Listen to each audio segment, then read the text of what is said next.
খিচুড়ি, গরুর মাংস, মুরগির মাংস, পরোটা সব কিছু মিলে আজকে আমার এই ভিডিওটা সাজিয়েছি। তো আশা করি আপনাদের কাছে ভালো লাগবে। আসসালামু আলাইকুম, সবাই কেমন আছেন? আশা করি ভালো আছেন। গৃহিণীর রান্নাঘর চ্যানেল থেকে আমি আফরোজা বলছি। প্রথমে আমি পরোটাগুলো ভেজে নেব। আর এই পরোটাটা আমি আজকে বানাইনি, কালকে রাত্রে বানিয়ে রেখে দিয়েছিলাম। যখন হাতে সময় না থাকে তখন আমি আগে রাত্রে পরোটাটা বানিয়ে তারপরে রেখে দিয়ে সকালবেলা ভেজে নিই। তো এর মধ্যে আমি গরুর মাংস বের করে নিয়েছি, ভেজে রেখে দিলাম। তো পরোটা খাওয়ার জন্য একটা ভাজি করব। আর এখানে আমি দিয়ে দিচ্ছি হচ্ছে কাঁচামরিচ, পেঁয়াজ দিয়ে আলু আর পেঁপে দিয়ে ভাজি করব। আলু আর পেঁপে দিয়ে এই ভাজিটা পরোটা বা রুটির সাথে খেতে কিন্তু বেশ ভালোই লাগে। ভাতের সাথেও আমরা মাঝে মাঝে খাই, বেশ ভালো লাগে। তো কথা বলতে বলতে এর মধ্যে আমি কিন্তু মাংসটা পরিষ্কার করে ধুয়ে নিয়েছি। এখন আমি কি করব, এখন আমি বিভিন্ন রকমের মশলা দিয়ে মাংসটা মাখিয়ে নেব। ধনিয়া গুঁড়ো, মরিচ গুঁড়ো, জিরা গুঁড়ো, আদা রসুন বাটা সব কিছুই কিন্তু আমি দিয়ে দেব।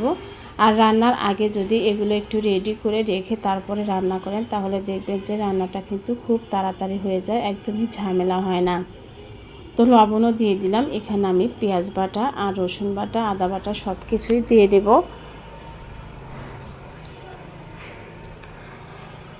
তো কথা বলতে বলতে কিন্তু প্রয়োজনীয় মশলাপাতি কিন্তু সব আমি দিয়ে দিয়েছি। এখন আমি দিয়ে দিলাম হচ্ছে কাঁচামরিচ। আর এখানে তেজপাতা, সাদা এলাচ, কালো এলাচ, লবঙ্গ সব কিছুই দিয়ে দিলাম। দারুচিনি দিয়েছি আমি 2 টুকরোর মতো। আর সরিষার তেল দিয়ে কিন্তু আমি এটা মেখে নিব। সরিষার তেল দিয়ে মাংস মেখে রেস্টে রেখে দিবেন, তারপরে রান্না করে খাবেন, দেখবেন অনেক বেশি মজা হয়। তারপরে আপনি সয়াবিন তেলে কিন্তু রান্না করে নিতে পারেন। তো এর মধ্যে আমি চিকেনটাও ম্যারিনেট করে নেব। আর যেহেতু আমার হাজব্যান্ডের একটু চুলকানির সমস্যা আছে, অ্যালার্জির সমস্যা, যার কারণে ও গরুর মাংসটা খায় না, তো আমার মুরগির মাংসটা রান্না করতে হচ্ছে। তো কথা বলতে বলতে আমি প্রয়োজনীয় উপকরণগুলো কিন্তু দিয়ে দিলাম। আর দেখা যায় যে মাংস আমরা খাবো আর আরেকজন মাংস খাবে না, এটা কিন্তু নিজের কাছেও খারাপ লাগে। তো যাই হোক, কথা বলতে বলতেই কিন্তু আমি সব কিছু দিয়ে দিয়েছি। এখন আমি সরিষার তেলও দিয়ে দিলাম, দিয়ে ভালো করে মেখে নিব। আর সব কিছু রেডি করে রেখে তারপরে আমি আস্তে আস্তে রান্নাটা করব। তো খিচুড়ি কিন্তু আমি রান্না করেছিলাম।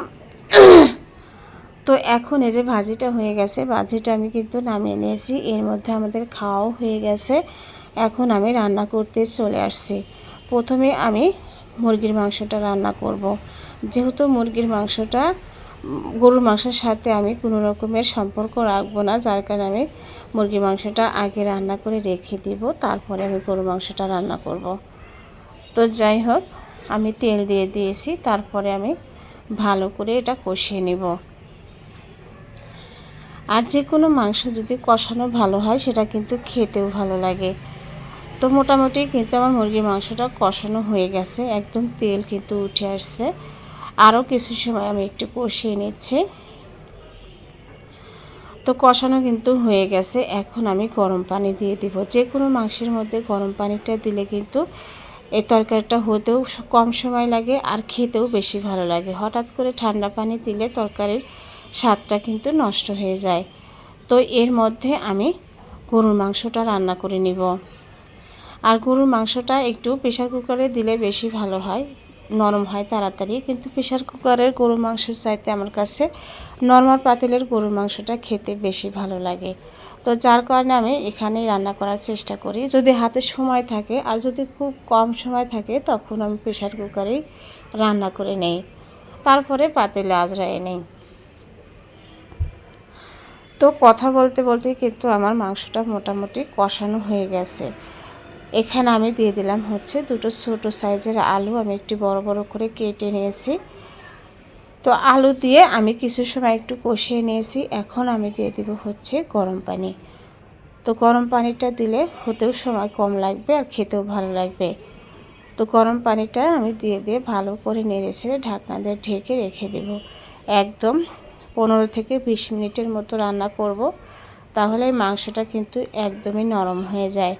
তো এর মধ্যে আমার চিকেনটাও কিন্তু নামিয়ে নিয়েছি। দেখেন গরুর মাংসটা আমার রান্না হয়ে গেছে।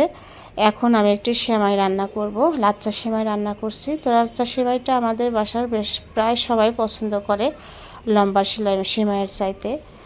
তো আমি ভালো করে দুধটা জাল করে নিয়ে যে ঢেলে দিলাম। আর সবচাইতে সহজ রান্না হচ্ছে আমার মনে হয় লাচ্চা সেমাইটা, কোনো রকমের ঝামেলা নেই, খুব অল্প সময়ের মধ্যে রান্নাটা হয়ে যায়। তো রান্নাটা আমার হয়ে গেছে, সব কিছুই কমপ্লিট। ভালো লাগলে লাইক কমেন্টস করবেন। ধন্যবাদ সবাইকে।